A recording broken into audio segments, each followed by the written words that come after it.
How many companies have you interacted with today? Well, you got up in the morning, took a shower, washed your hair, used a hairdryer, you had breakfast, ate cereals, fruit, yogurt, whatever, had coffee, tea. You took public transport to come here, or maybe used your private car. You interacted with the company that you work for or that you own. You interacted with your clients, your customers, and so on and so forth. I'm pretty sure there are at least 7 companies you have interacted with today. Let me tell you a stunning statistic. 1 out of 7 large public corporations commit fraud every year. This is a US academic study that looks at US companies. I have no reason to believe that's different in Europe. This is a study that looks at both detected and undetected fraud using statistical methods. This is not petty fraud. These frauds cost the shareholders of these companies and therefore society on the order of $380 billion per year. We can all think of some examples, right? The car industry's secrets aren't quite so secret anymore. Fraud has become a feature, not a bug, of the financial services industry. That's not me who's claiming that. That's the president of the American Finance Association who stated that in his presidential address. That's a huge problem if you think about especially an economy like Switzerland, which relies so much on the trust put into its financial industry.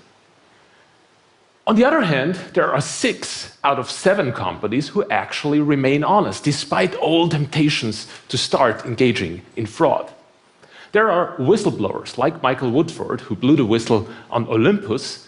These whistleblowers risk their careers, their friendships, to bring out the truth about their companies. There are journalists, like Anna Politkovskaya, who risk even their lives to report human rights violations. She got killed. Every year, around 100 journalists get killed because of their conviction to bring out the truth. So in my talk today, I want to share with you some insights I've obtained and learned in the last 10 years of conducting research on this. I'm a researcher, a scientist working with economists, financial economists, ethicists, neuroscientists, lawyers, and others, trying to understand what makes humans tick and how can we address this issue of fraud in corporations and therefore contribute to the improvement of the world. I want to start by sharing with you 2 very distinct visions of how people behave. First, meet Adam Smith, founding father of modern economics. His basic idea was that if everybody behaves in their own self-interest, that's good for everybody in the end. Self-interest isn't a narrowly defined concept just for your immediate utility. It has a longer-run implication. Let's think about that. Think about this dog here. That might be us. Right? There's this temptation. I apologize to all vegetarians, but dogs do like the bratwurst. Right? Now, the straight-up self-interested move here is to go for that. So my friend Adam here might jump up, get the sausage, and thereby ruin all this beautiful tableware.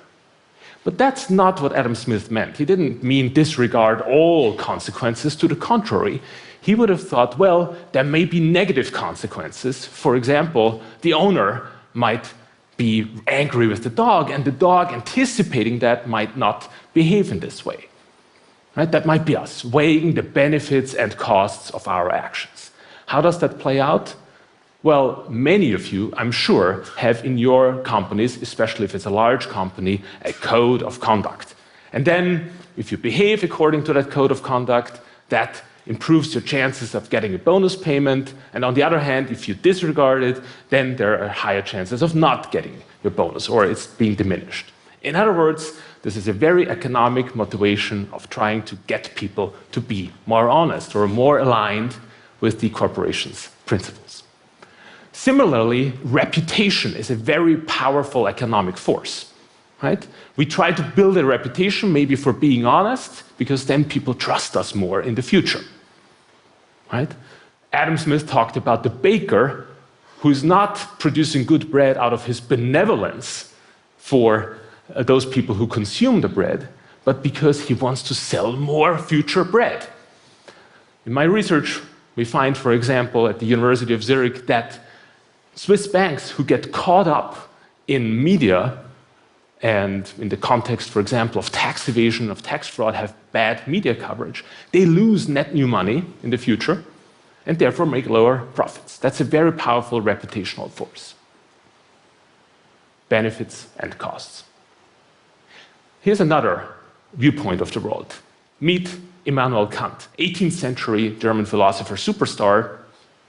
He developed this notion that independent of the consequences, some actions are just right and some are just wrong. It's just wrong to lie, for example. So meet my friend Immanuel here.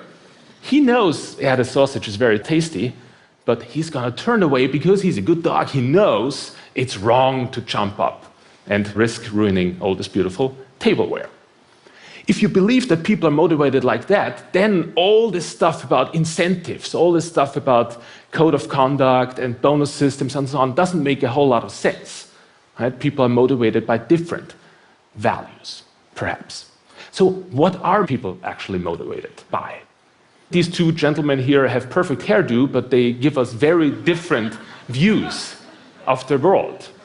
What do we do with this? Well, I'm an economist, and we conduct so-called experiments to address this issue. We strip away facts which are confusing in reality. Reality is so rich, there's so much going on, it's almost impossible to know what drives people's behavior, really. So let's do a little experiment together. Imagine the following situation. You're in a room, alone, not like here. There's a 5-franc coin, like the one I'm holding up right now, in front of you. Here are your instructions. Toss the coin 4 times, and then on a computer terminal in front of you, enter the number of times tails came up. This is the situation. Here's the rub. For every time you announce that you had a tails throw, you get paid 5 francs. So if you say, I had 2 tails throws, you get paid 10 francs. If you say you had 0, you get paid 0 francs. If you say, I had 4 tails throws, then you get paid 20 francs. It's anonymous, nobody's watching what you're doing, and you get paid that money anonymously. I got 2 questions for you. You know what's coming now, right? First, how would you behave in that situation? And second, look to your left and look to your right and think about how the person sitting next to you might behave in that situation. We did this experiment for real. We did it at the Manifesta art exhibition that took place here in Zurich recently, not with students in the lab at the university, but with the real population, like you guys. First, a quick reminder of stats. If I throw the coin 4 times and it's a fair coin, then the probability that it comes up 4 times tails is 6.25%. And I hope you can intuitively see that the probability that all 4 of them are tails is much lower than 2 of them are tails, right? Here are the specific numbers. Here's what happened. People did this experiment for real. Around 30 to 35% of people said, well, I had 4 tails throws. That's extremely unlikely. But the really amazing thing here, perhaps, to an economist is there are around 65% of people who did not say, I had 4 tails throws. Even though in that situation, nobody is watching you, the only consequence that's in place is you get more money if you say 4 than less. You leave 20 francs on the table by announcing maybe 0. I don't know whether the other people all were honest or whether they also said a little bit higher or lower than what they did, because it's anonymous. We only observe the distribution. But what I can tell you, and here's another coin toss, there you go, it's tails. All right. Don't check, okay? What I can tell you is that not everybody behaved like Adam Smith would have predicted that. So what does that leave us with? Well, it seems people are motivated by certain intrinsic values. And in our research, we look at this. We look at the idea that people have so-called protected values. A protected value isn't just any value. A protected value is a value where you're willing to pay a price to uphold that value. You're willing to pay a price to withstand the temptation to give in. And the consequence is you feel better if you earn money in a way that's consistent with your values. Let me show you this again in the metaphor of our beloved dog here. If we succeed in getting the sausage without violating our values, then the sausage tastes better. That's what our research shows. If, on the other hand, we do so, if we get the sausage, and in doing so we actually violate values, we value the sausage less. Quantitatively, that's quite powerful. We can measure these protected values, for example, by a survey measure. Simple 9-item survey that's quite predictive in these experiments. If you think about the average of the population and then there's a distribution around that, people are different. We all are different.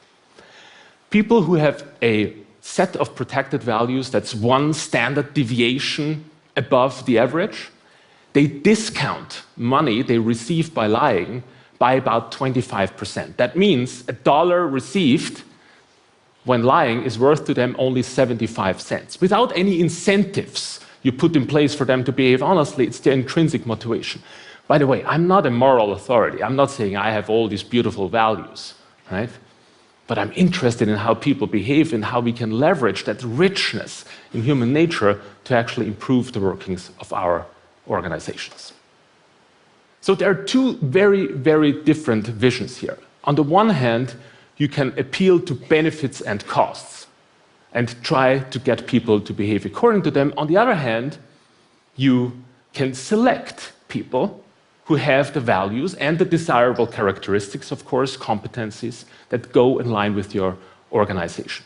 I do not yet know where these protected values really come from. Is it nurture or is it nature? What I can tell you is that the distribution looks pretty similar for men and women. It looks pretty similar for those who had studied economics or those who had studied psychology. It looks even pretty similar around different age categories among adults, but I don't know yet how this develops over a lifetime. That will be the subject of future research. The idea I want to leave you with is it's all right to appeal to incentives. I'm an economist. I certainly believe in the fact that incentives work. But do think about selecting the right people rather than having people and then putting incentives in place. Selecting the right people with the right values may go a long way to saving a lot of trouble and a lot of money in your organizations. In other words, it will pay off to put people first. Thank you.